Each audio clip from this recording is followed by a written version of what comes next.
기도행입니다. 첫날 우리 요절이 시편 18편 1절이었죠. 다 같이 시작. 나의 힘이 되신 여호와여, 내가 주를 사랑하나이다. 아멘. 어저께 새벽 사도행전 12장 24절 말씀이었죠. 하나님의 말씀은 흥왕하여 더하더라. 어저께는 조금 약하네요. 바로 어저께인데 다시 한번 시작. 하나님의 말씀은 흥왕하여 더하더라. 아멘. 오늘 아침 요절은 34절의 말씀입니다. 34절. 따라 네 믿음이 너를 구원하였으니 평안히 가라. 네 병에서 놓여 건강할지어다 라는 거예요. 다 같이 한번 시작. 따라 네 믿음이 너를 구원하였으니 평안히 가라. 아멘.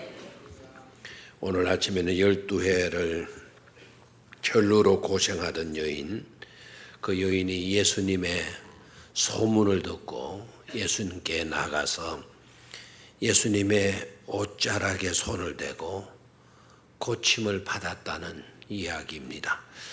우리가 많이 들어서 잘 알고 있는 그런 내용의 말씀이지만 고난주간 특별 새벽 기도에 나오신 이 새벽에 나오신 여러분들 잘 알고 있는 내용 속에서 새로운 은혜를 받으실 수 있게 되기를 축원합니다. 이 12회를 혈루로 알아왔던 이 여인은 많은 괴로움을 받았다. 많은 의사를 찾아보았으나 아무런 효험이 없었다.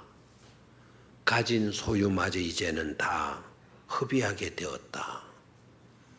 생각해봐요. 얼마나 딱해. 당시에는 이 혈루병이 불치의 병이죠. 지금도 백혈병, 혈루암, 이 불치의 요소 아닙니까? 탈무드에 보면은 12종류의 그 치료법을 제시를 해요. 그래도 요렇게라도 한번 해봐라. 하지만 정확한 치료책은 아니었습니다. 그러다 보니까 온갖 미신적인 방법도 나타나게 되죠. 이런 미신적인 치료법이 있었다고 그래요. 세마포 옷자락에다가 타조알을 태워서 그것을 가루로 내고 그리고 그 재를 세마포에 싸서 품고 다니도록 해라. 그러면 나을 수 있다. 이 미신적인 방법에. 자, 이런 방법 저런 방법들을 다 동안에 보았지만 아무런 소용이 없었다라는 거예요. 그리고 병은 점점 더 심해져 가기만 했다는 겁니다. 이 여인의 형편에서 보게 되면 이루 말할 수 없는 절망적인 그런 상황이었겠죠. 저는 이 본문을 읽으면서 갑자기 예수님께서 십자가에서 외치셨던 절규, 시편 기자가 십자가상에서 부르짖었던 그 절규의 말씀이 생각이 났습니다. 하나님이여, 내 하나님이여, 어찌하여 나를 버리셨나이까? 어찌 나를 멀리하여 돕지 아니하시오며 내 신음소리를 듣지 아니하시나이까? 이 심령 아니었겠어요? 그리고 탄식하면서 절규했을 것입니다. 그러던 중 어느 날 이 여인이 예수님의 소문을 듣게 됩니다. 그리고 생각하게 됩니다. 예수의 옷에만 손을 대어도 구원을 받게 될 것이다. 어디서 이런 생각이 들었는지 모르지만 위험천만한 생각을 하게 됩니다. 위험천만한 일이라고 하는 것은 혈루라고 하는 이거는 이미 부정한 병으로 판명난 병이었기 때문에 누구를 만나서도 안 되고 누구와 접촉해도 안 되는 겁니다. 그렇게 되면 자기 인생만 해도 아주 고통스럽고 절망적인데 남들도 부정하게 된다. 그러니까 이거 예수님께 가서 예수님의 옷자락만 잡아도 내가 나을 것이다 라고 하는 이 생각은 엄청난 생각이 아닐 수가 없는 거죠. 만약에 그러다가 옆에 사람이라도 감염이 되었다면 어떻게 되겠어? 우리는 메르스를 경험하고 이번에 치파라고 하는 모기로 인하여서 생기는 그 병도 우리 한국에 한 사람이 걸렸다 이런 말들을 하는데 이거 심각한 문제 아니겠습니까? 그리고 발각이 되는 날이라면 그날이 자기의 장사 날이 되고 말겠죠. 뿐만 아니라 여러분 조금 생각을 더 해봐야 될 것은 지금 예수님의 형편이 어떠하냐라는 겁니다. 현대 우리의 오늘 관점에서 보게 되면 세상 관점에서 보게 되면 이것도 그냥 단순한 문제는 아니죠. 우리 예수님은 지금 고관대작의 긴박한 청을 받고는 그 길로 가시는 길 아닙니까? 회당장 야이로의 딸이 죽은 일로 긴급하게 예수님께서 그 야이로의 집으로 행하고 있는 중 아닙니까? 그런 바쁜 길을 가시는 분이 자기의 길을 멈추고 자신과 같은 버려진 천박한 여자, 가진 것 하나 없는 빈털터리인 여자를 도와주시기나 하겠느냐는 겁니다. 세상적인 관점에서 보면 이 여인이 살아날 수 있는 확률은 분명 제로 포인트 0이었습니다. 그런데도 이 여인은 생각만 한 것이 아니라 행동합니다. 내가 나아가서 예수님의 옷자락에 손을 대기만 해도 내가 말 것이다. 구원을 얻을 것이다. 생각만 하고 있었던 게 아닙니다. 행동했습니다. 아무 대택조 없이 행동한 겁니다. 행동한다고 해서 획기적인 것도 아니었습니다. 그냥 가서 예수님의 옷자락에 손을 대는 것이었습니다. 그것 외에는 달리 다른 방법이 없었던 거죠. 주님 앞에 나아간들 내어놓고 보여줄 건 병든 초췌한 모습밖에 없었습니다. 지독한 불치의 병밖에 없었던 것입니다. 오늘날 우리들의 형편에서는 그래도 봉투에 감사헌금이라도 소원을 담은 감사헌금이라도 넣어가지고 가서 그거 내밀면서 옷자락에 손을 댈 수도 있었을 것입니다. 그런데 이 여인은 이미 빈털터리가 되어졌고 가지고 나갈 수 있는 것이라고는 아무것도 없어. 그냥 병든 초췌한 창백한 자기의 모습 그것만 드러내놓을 수밖에 없는 것이죠. 나는 아무것도 가지고 나올 것 없다. 이 모양 이 모습대로 나아가는 길밖에 없다. 여인은 분명 그렇게 생각을 했습니다. 사실 여인뿐만 아니라 저도 그렇게 생각했어. 가지고 나갈 수 있는 것이라고는 아무것도 없다. 여인이 가지고 나간 것은 아무것도 없다.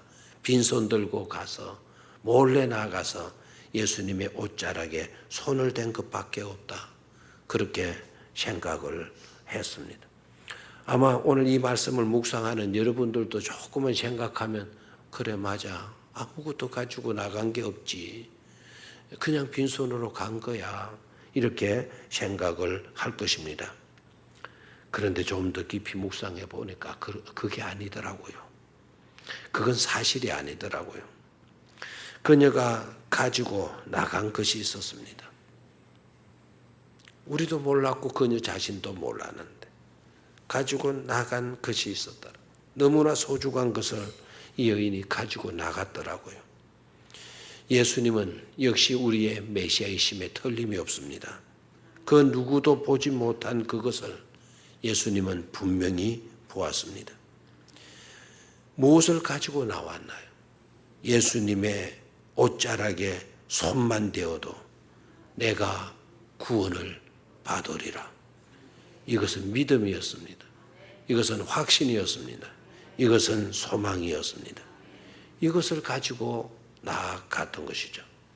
예수님은 그것을 정확하게 보셨던 것입니다. 그래서 딸아, 평안하라, 안심하라. 네가 믿음으로 뭘 받았다? 구원받았다. 네 병에서 놓여 건강할지어다 말씀해 주신 줄로 믿습니다. 일반인에게는 예수님의 옷자락에 손을 대는 것은 그건 평범한 일입니다. 아무것도 아닌 그런 일입니다. 일반인에게는 그랬을 것입니다. 그러나 이 여인에게는 예수님의 옷자락에 손을 대는 것 자체도 특별한 것이었고 유일무이한 것이었고 그것이 최상의 치료책이었고 그것이 유일한 살 길로 믿었던 것입니다. 그리고 그 믿음대로 행했고 그 믿음대로 되는 놀라운 은혜를 받게 되어진 것이죠. 예수님의 옷자락에 손이 닿자마자 전율이 자기 몸 전체를 휘감습니다. 깜짝 놀라 짜릿한 어떤 것을 이 여자는 경험을 했던 거죠. 그리고 내 병은 나았다. 나는 나았다. 놀라운 일이 내게 일어났다. 깨닫게 된 거죠. 그 사실을 안 사람은 딱 두 사람밖에 없습니다. 수많은 사람들이 거기에 운집해 있었어도 이 사실을 안 사람은 자신과 예수님밖에 없었던 것이죠. 무엇을 말합니까? 세상 그 누구에게도 길이 없고 방법도 없고 어떤 대책도 없지만 그러나 예수님에게는 아니더라 하는 겁니다. 예수님에게는 길이 있고 예수님은 우리의 놀라운 최상의 방법이 되시더라는 것입니다. 그 어떤 것으로도 아무런 소용이 없었지만 그러나 믿음으로는 소용이 있더라는 사실입니다. 세상 그 누구도 그 어떤 것도 힘이 되지 못했지만 예수님과 믿음은 그녀에게 힘이 되어 주셨습니다. 이 여인의 예수님의 선포를 듣고 난 뒤에 이 여인이 한 고백이 있었다고 한다면 그 고백을 우리가 이 성경 속에 써 넣는다고 한다면 저는 이렇게 써 넣었을 것이다 생각합니다. 예수님, 당신은 나의 힘이십니다. 예수님, 당신은 나의 구주이십니다. 라는 말이었을 것입니다. 그런데 불치의 혈루를 앓던 여인이 그때 그 여인뿐이었겠는가? 2000년이 지난 오늘 이 시대를 살아가는 우리들에게는 그런 혈루를 앓는 그 여인과 같은 그런 존재는 없겠는가? 어떻게 보게 되면 없는 정도가 아니라 우리 모두가 다 12해를 혈루 앓던 그 여인과 다를 바가 무엇이 있겠는가 하는 생각이 들었습니다. 여러분은 혹시 그 일을 부정할는지 몰라. 난 분명히 12해를 혈루 앓았던 혈루병 환자가 아니야. 난 건강한 사람이야. 나는 그렇게 가련하지 않아. 난 사랑받고 있어. 난 잘 살고 있어. 이런 생각이 혹시 들는지도 모르겠습니다. 그러나 여러분, 조금만 더 생각해 보십시오. 그 여인이 바로 우리일 수도 있다라고 하는 것이 희박하지 않아요. 너무 분명한 가능성으로 나타나고 있죠. 우리는 혈루라고 하는 그런 질병은 앓고 있지 않을는지 모르지만 죄라고 하는 불치의 병을 안고 사는 오늘 우리들이지 않습니까? 혈루 걸린 여인이 살 가능성이라고 하는 것은 100% 제로 포인트였어. 전혀 살 가능성이 없는 것이었어. 아버지여 어찌하여 나를 버리시나이까 절규할 수밖에 없는 그런 상황에 놓여 있었던 것이다라고 말씀을 했습니다. 그렇다면 우리는 어떤가요? 죄라는 것은 어떤 것입니까? 죄라는 것도 역시 100%살 가능성이 없는 제로 포인트 아닙니까? 죄의 싹선 뭐니까 사망이니까. 전혀 우리도 살 가능성이 없는 혈루 같은 여인과 다를 바가 없는 그런 존재라는 사실을 발견하게 되는 것입니다. 그렇다면 우리에게 주는 메시지는 뭘까요? 그 여인에게 있어서 예수님은 방법이었고 길이었고 생명이 되셨던 것처럼 오늘 저와 여러분들에게도 유일한 살 수 있는 길은 예수밖에 없다. 예수는 우리의 길이요. 예수는 우리의 방법이요. 예수는 우리의 생명이며 예수는 우리에게 참이 되어 주시는 줄로 믿습니다. 아무것도 가진 것도 없고 아무것도 보여줄 것 없을지라도 믿음만을 갖고 소망 가지고 주님 앞에 나아가게 되면 해답을 얻는다. 방법이 있다. 치료된다. 구원받는다. 이 놀라운 은총이 우리에게 주어지는 줄로 믿습니다. 그러니 중요한 것은 믿음을 가지고 주님 앞으로 나아가는 일인 줄로 믿습니다. 주님 앞에 무릎을 꿇는 일인 줄로 믿습니다.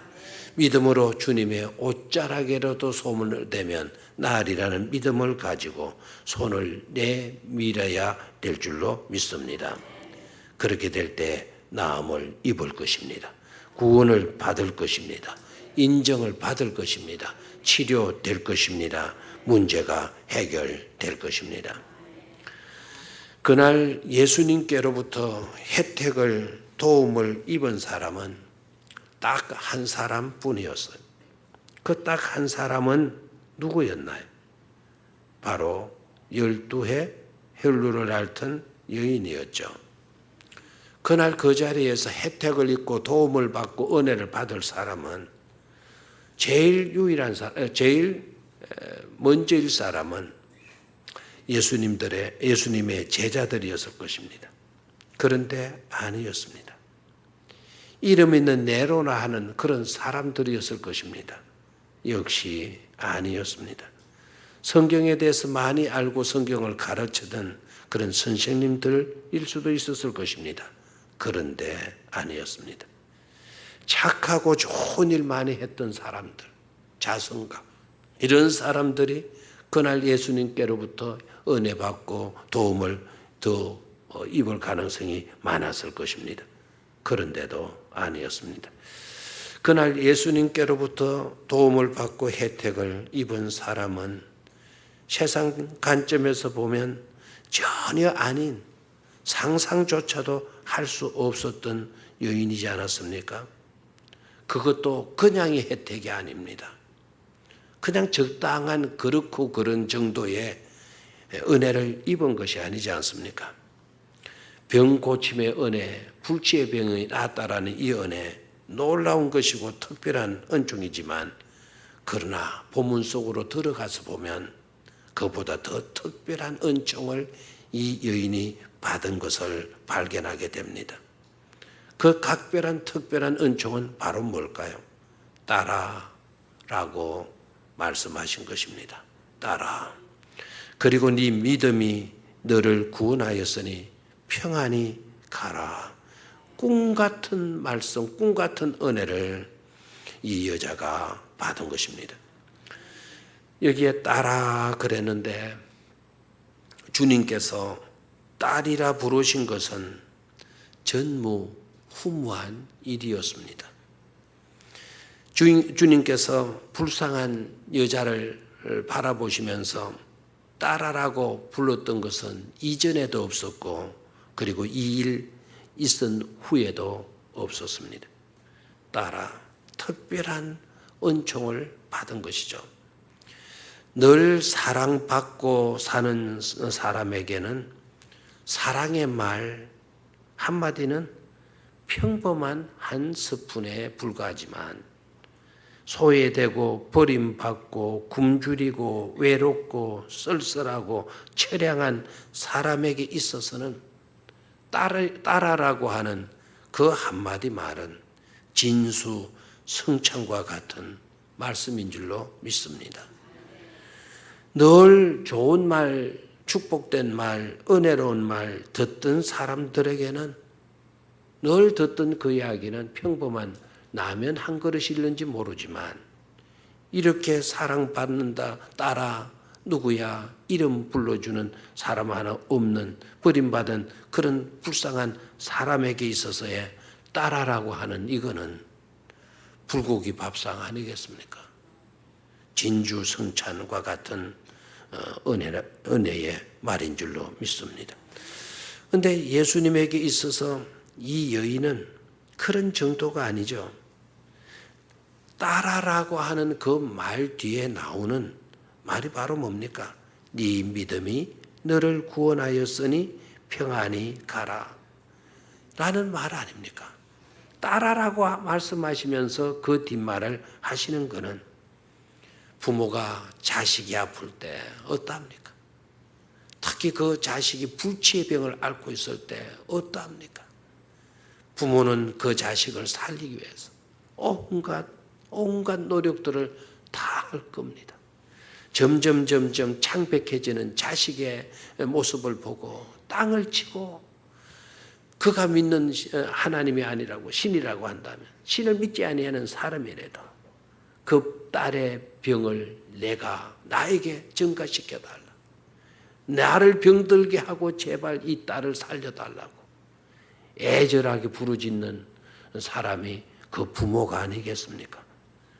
지금 우리 주님은 여자야 이렇게 말하지 않고 딸아라고 말해. 딸 가진 아버지로서 네가 병 낫기를 그 부모의 입장에서 병 낫기를 내가 바라고 있다. 그러니 너는 평안해라. 네 믿음이 너를 뭐했다? 구원했다. 건강할지어다 말해주는 거죠. 이보다 더 감격적인 말은 없는 줄로 믿습니다. 소외되고 외롭고 슬픈 자에게 이보다 더 위로가 되고 힘이 되는 말씀은 없을 줄로 믿습니다. 그래서 이 여인은 고백했을 겁니다. 예수님, 당신은 나의 힘이십니다. 예수님, 당신은 나의 위로이십니다. 예수님, 당신은 나의 구주이십니다. 몸속에서 진솔한 그 농축객이 100%인 그런 신앙 고백이 이 여인의 입에서 나왔을 줄로 믿습니다. 사랑하는 성도 여러분, 우리는 이 여인의 혈루 정도가 아니라 죄의 병을 가지고 그 여인처럼 100% 제로 포인트 죽을 수밖에 없는 실존들이라고 말씀을 드렸습니다.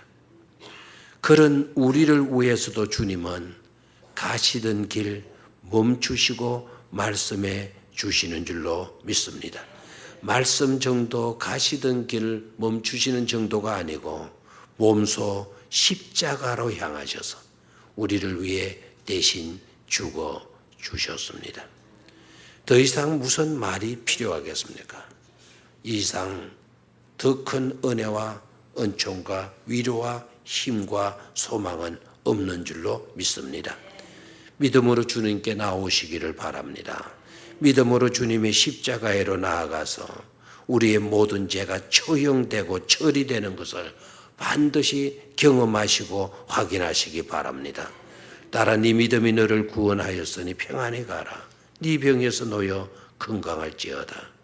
아들아, 딸아, 네 믿음이 너를 구원하였으니 평안히 가라. 네 병에서 놓이고 네 죄에서 놓이고 건강할지어다. 거룩할지어다.